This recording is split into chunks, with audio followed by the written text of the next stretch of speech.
कैसे अब लेके आएंगे पटना दूसरी बार में उसको परीक्षा दिलाने। रात अगर मेरा नींद नहीं टूटता मेरी बच्ची को उठा के ले जाती। हम घर किस मुंह से जाते यहाँ से घर। अब तो ये तो सरकार ही जानेगा, कोर्ट जानेगा कि न्याय मिलेगा कि पैसा वाला आदमी है बच जाएगा। कल रात में एक बाप बेटी आते हैं और वहाँ पे उसको एग्जाम दिलाने के लिए आते हैं। एक होटल लेते हैं और होटल में कहीं ना कहीं वो अपना बेटी को सुरक्षा से, ये लोग कुछ चाहते हैं कि मतलब मेरी बेटी सुरक्षा वहाँ पे रात भर सोएगी और कल सुबह वो एग्जाम देगी। लेकिन इतने बड़े बड़े होटल वाले लोग इतना गंदा काम किए हैं कि होटल है और कहीं ना कहीं बाप बेटी वहाँ पे सोया हुआ था और वो जो व्यक्ति है उसको घुस के उसको बेटी को जबरदस्ती उसको खींच रहा था। उसकी बेटी चिल्लाई तो उसका पिता का नींद टूट गया। उसके वजह से वो चिल्लाए हैं और कहीं ना कहीं हमारी एक बेटी के साथ जो बहुत दर्दनाक घटना से वो घटने वाली थी जो वो बच गई। और हम लोग को जागरूक होना बहुत जरूरी है। आप लोग का साथ विश्वास होना बहुत जरूरी है। गरीब का कोई भी बेटी का कोई भी इंसान उसको हेल्प नहीं करता है, सोचता है कि वो तो गरीब है। लेकिन बड़े बड़े जो व्यक्ति लोग जो बैठे हैं ऊपर में उनको लोग बचाने का हर एक प्रक्रिया से लोग गुजर जाते हैं। तो क्या जो हमारी बेटी है कहीं ना कहीं वो अभी हमारे देश में सुरक्षा अभी भी नहीं है। और हम आप लोग से सबसे निवेदन करते हैं कि कहीं ना कहीं आप लोग का साथ और विश्वास का बहुत जरूरी है। और हमारी बेटी लोग को बोलते हैं कि बचाओ और कहीं ना कहीं भैया लोग आप लोग हम लोग की बेटी को बचाइए। Thank you. अब हम बुलाना चाहेंगे और आज बताते हुए फिर से बेहद खुशी है कि आज हम लोग का 61वां बुनियाद बैठकी है। और उससे भी बड़ा बात आज एक बहुत महत्वपूर्ण मुद्दा है जो कि हम लोग जान ही रहे हैं, जो ये बहन भी बोली और भी बहुत सारे लोग बोले और बहुत सारे समाज के लोग जानते हैं इस बात को कि कल जो घटनाएं घटी और आप जो बहन बोली कि गरीब के साथ कोई नहीं रहता है, आप इस शब्द को गलत बोली इस बैठकी में आके, इसलिए बाकी लोग का नहीं पता लेकिन हमको अपना मुखिया जी अभिभावक बैठे हैं, हमको 7:40 में पता चला। 7:45 में हम लोग लगभग यहाँ से निकले तो 8:20 के आसपास हम लोग वहाँ पहुँचते हैं थाना पे।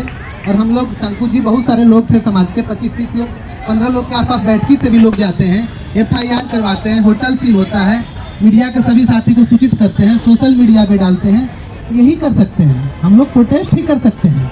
हम लोग सरकार में नहीं है, हम लोग मंत्री विधायक नहीं है, हम लोग प्रोटेस्ट करते हैं। नीट मामले में भी सब लोग जानते हैं बैठकी ने क्या किया।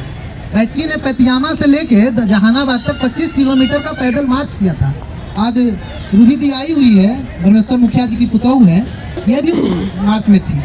क्या जी गलत बोल रहे हैं कि हम लोग का क्या योगदान? हम लोग तो बहुत अपना। तो भाई बैठकी का योगदान इसी तरह से हो सकता है कि हम लोग प्रोटेस्ट का हिस्सा बन सकते हैं।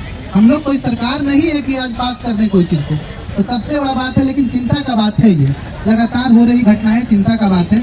और हम चाहते हैं, बैठकी भी चाहता, बहुत सारे लोगों से और बैठ की बात हो रही थी, तो अगर समाज की कोई बच्ची अगर एग्जाम देने के पर्पज से आती है तो वो कम से कम एक बार सूचित कर दे, किसी ने कोई बैठकी के किसी सदस्य को फोन कर दे।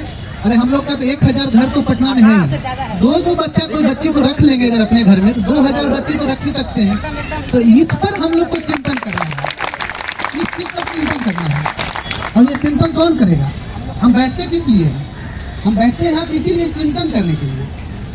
तो हम चाहते हैं कि आने वाले समय में कोई भी जब बड़ा एग्जाम हो, पॉलिटेक्निक हो, नीट हो या फिर देश स्तरीय कोई भी एग्जाम हो, बिहार स्तरीय कोई भी एग्जाम हो, तो ठीक है लड़कों का नहीं कर सकते हैं, लेकिन लड़कियों का करने का जिम्मेदारी बैठकी के लोगों को लेना चाहिए। और बैठकी के जो गार्जियन है, लड़की के माता पिता, वो भी अगर संपर्क कर ले तो बहुत सारे लोग को करवाते ही है। कल परसों ही दीपक भैया यही अनाज जी के पुत्र थे, सबका घर सब जगह नहीं रह सकता है। बेगूसराय में इनके पुत्र, ये भी पटना में 2-3 लोग का करवाए, इनके पुत्र का वो करवाए, हम भी 2-3 लोग का पटना में करवाए। तो भाई आप एक बार सूचित करने में क्या जाता है? होटल में क्यों रहते हैं? आप एक बार किसी न किसी सदस्य को सूचित कीजिए कि भाई हमारा एग्जाम है, बेटी का हमको 1 दिन का ठहरने का व्यवस्था चाहिए।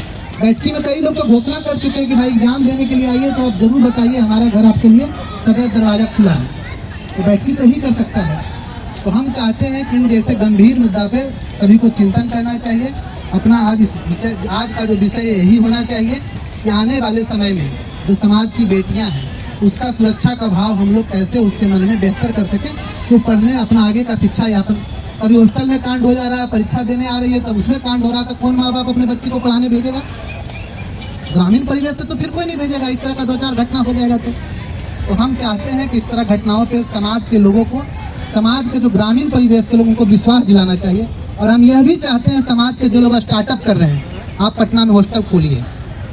सर बैठे हैं, सर का 3-4 नर्सिंग कॉलेज है, NM है, ANM है, GNM है, हम तो चाहते हैं सर को भी कहें कि सर आप एक हॉस्टल भी खोलिए गर्ल्स को, पेड रहेगा, लेकिन समाज की लड़कियां एक जगह सुरक्षित तो रहेगी कम से कम। ठीक है, कहीं भी तो 7,000 दे ही रही है, उसके माता पिता भी सेफ रहे कि भाई कोई समाज के गार्जियन के यहाँ रह रही है मेरी बच्ची। तो हम चाहते हैं कि इस पर भी कुछ लोग काम कीजिए। दूसरे के यहाँ जाती है तब ना आपकी बेटी कहीं न कहीं शिकार बन रही है। भगवान के दुआ आपके पास बच्ची का संस्कार है, लोग शिकार बनाने में आसान समझते हैं। तो बहुत सारा चीज़ है, इस पर काम करना चाहिए। और आज का मुख्य विषय यही होना चाहिए कि बेटियों का भविष्य का हम लोग कैसे सुरक्षा रखते हैं। इस पर सभी लोग गार्जियन अपना अपना राय रखें। और बाकी अन्य कोई मुद्दा हो, कोई समस्या हो, अगर आपके पास तो आप इस बात को रखिएगा और इसी बात को लेकर फिर हम अपनी बात को रखेंगे। और आज 2 लोग आए हुए हैं आमंत्रण देने के लिए। एक बरमेश्वर मुखिया जी, सरदार बरमेश्वर मुखिया जी की पुत्र रूबी जी आई हुई है, एक महाराष्ट्र से लोग आए हुए हैं, नौबती से, सॉरी। और दोनों लोग कार्यक्रम बरमेश्वर मुखिया जी के लिए कर रहे हैं, ये बहुत खुशी का बात है। जितना जगह बनेगा हमारे सरदार का कार्यक्रम पुण्यतिथि, उतना हम लोगों के लिए बेहतरीन होगा।